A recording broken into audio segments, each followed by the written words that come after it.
Alright, for this problem, we're trying to find the minimum value of y equals x to the power of x, so pause the video now to try and solve this on your own.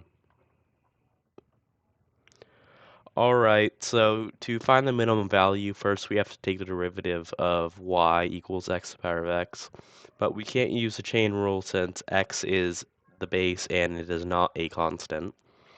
So we can use logarithmic differentiation by first taking the natural logarithm of both sides. We'll have the natural log of y is equal to the natural log of x to the power of x. So now on the right-hand side, we can take out the x exponent and move it out of the natural logarithm. And now what we want to do is we want to take the derivative of both sides of this equation.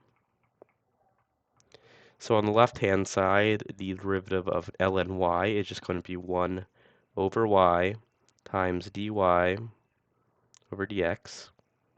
And on the right-hand side, first we'll take the derivative of x, get 1, multiplied by ln x, we get the natural logarithm of x. Next, take the derivative of ln x, we get 1 over x, and multiply by x, we'll get 1.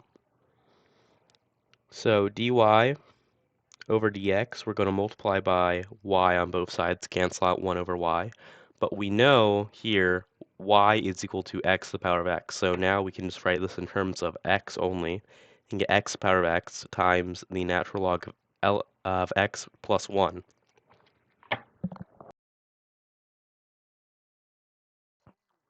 Alright, so now we want to set the derivative equal to 0 to find our critical points. So we know x to the power of x equals 0, or the natural log of x plus 1 is equal to 0. So here, this is an exponential, so it's never actually going to reach 0. So there is no solution here.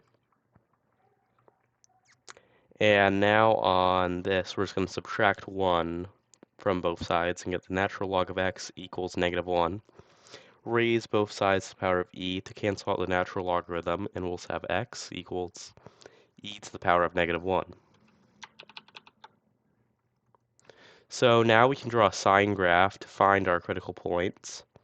So this is a sine graph of dy over dx, and our one critical point is going to be e to the power of negative 1.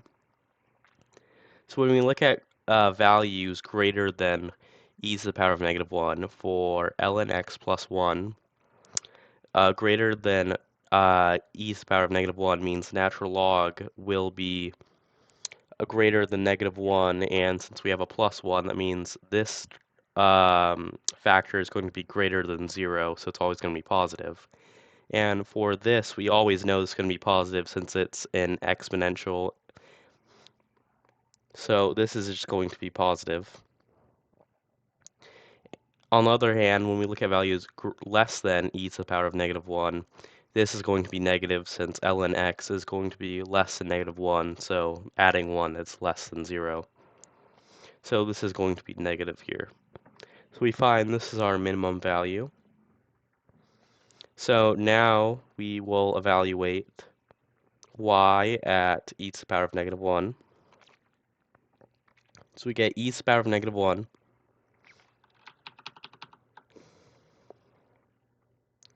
to the power of e to the power of negative 1. So what we can do now, we can rewrite this as 1 over e to the power of 1 over e. So with a fraction, you can multiply the exponents in the numerator and the denominator.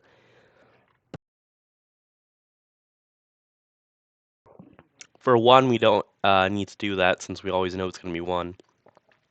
So we just have 1 over e, and we're multiplying 1 by 1 over e. So this is just going to end up being 1 over e to the e-th root. And so this is our final answer, so we can write this as a point. So the minimum value is going to be 1 over e for the x value, and for our y value it's going to be 1 over the e-th root of e.